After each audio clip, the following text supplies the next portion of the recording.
Saw 1 was the first film that I edited. I had previously been an assistant editor, but secretly aspiring to be a director, and so I was very happy when they brought me on board. The first Saw film was very low budget, and so they were looking for people that would work for cheap, and I fit the bill perfectly.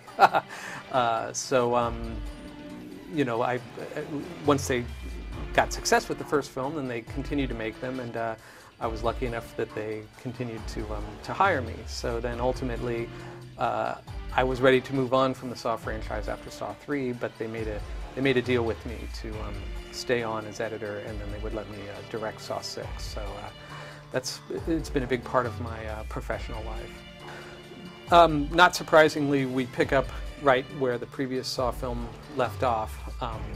If you saw Saw 6, Jill, the wife of Jigsaw, and Hoffman, his kind of rogue accomplice, are now enemies with each other, and so that's a big part of the storyline in Saw 3D.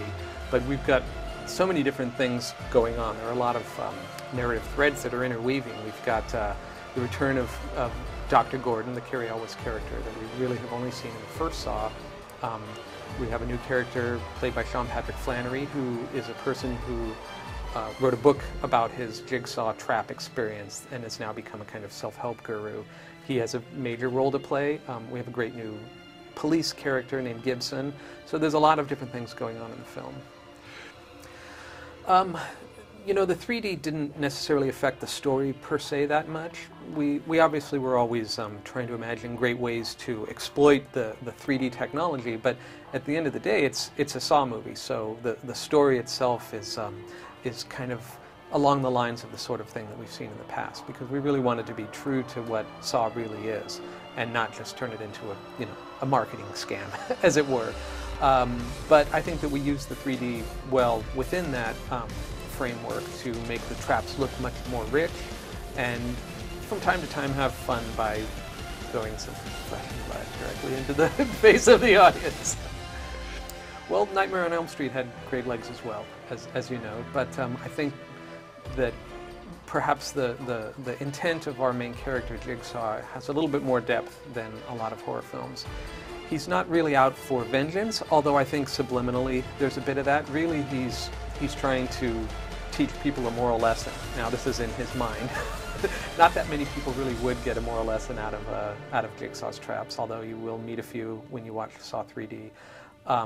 I think that because he has this kind of great depth, and he's also a genius on some levels, but a crazy man on the other, there's just a lot more going on with that character, and I think that's maybe how it stands above a lot of serial killer films. I think that the Saw films have been successful just physically because the general audience that doesn't normally go see horror films likes the idea of a film that comes out every Halloween, and they like the idea that there's this kind of veneer of morality to the story that gives them kind of a free pass to watch people being tortured and not feel like it's a dirty experience for them. Does that make sense? And so I think it has become kind of a tradition for people.